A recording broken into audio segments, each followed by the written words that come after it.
Sam here at Rick Jones Pianos with a Samick baby grand. It's about 150 centimeters long or 4 foot 11 inches long. And so being under 5 feet long, we would qualify this as a petite baby grand, the smallest category of grand pianos that you might consider.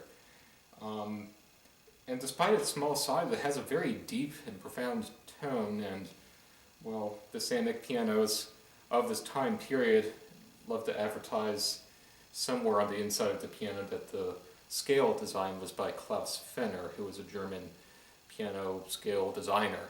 And what that refers to is the shape of the case, cast iron plate, bridges, soundboard, and how that determines the position of all the strings. Every manufacturer has their own idea about how a piano should sound, and that's reflected in the design of the scale.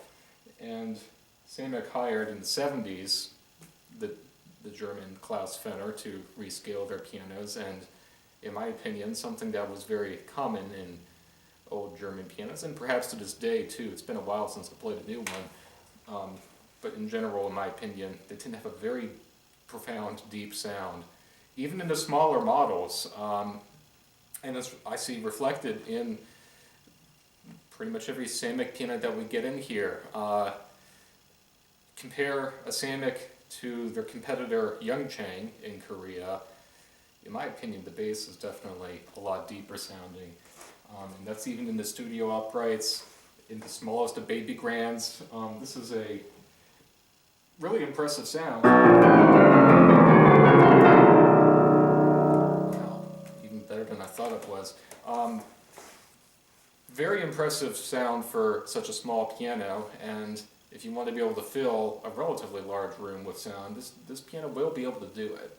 On the other hand, it's a nice, warm, rounded sound, and my colleague Melvin regulated the action. I forget if he had to voice it down or whatever, but just the whole process of regulating and resurfacing the hammers with sandpaper, smoothing them out, that does tend to freshen the tone, remove the sort of stale layers of felt on the outside of the hammer, and very thinly expose a new layer of fresh felt.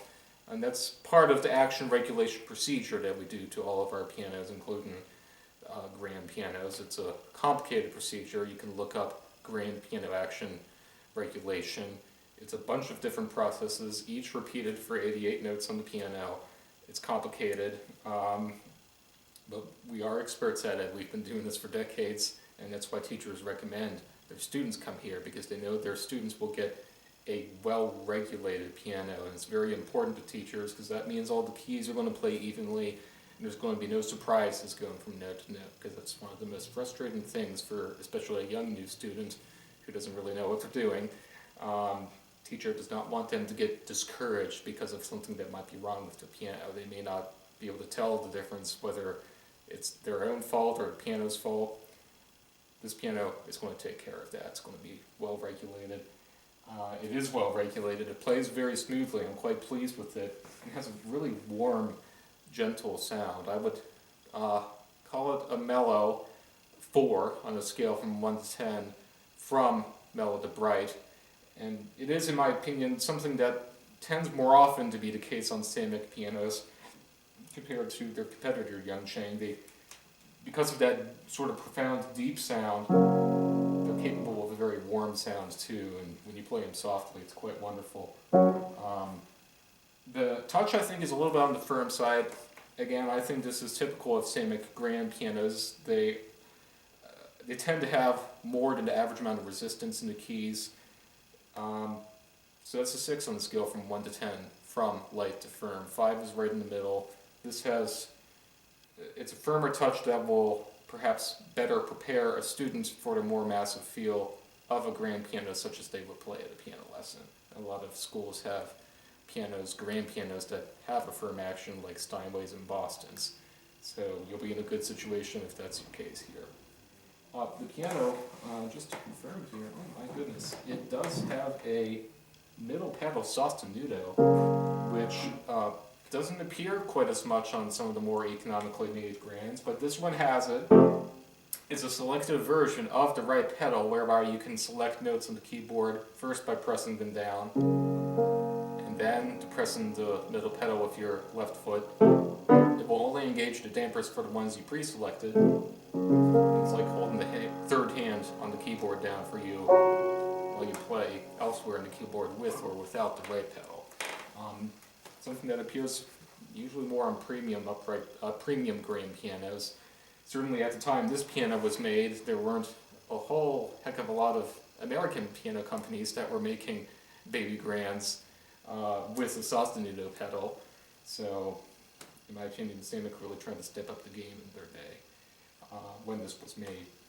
And, well, I should mention too, it has a really beautiful, they do a beautiful job, this buffed and polished ebony finish.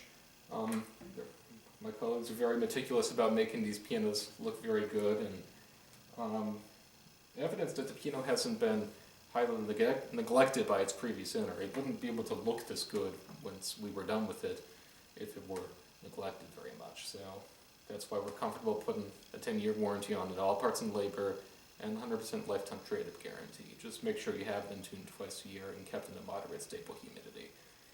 Anyway, so please stop by, try it out for yourself. I think you'll be quite impressed, especially for its small size. Very powerful sound. If you can't make it, you can always give us a phone call or send us an email.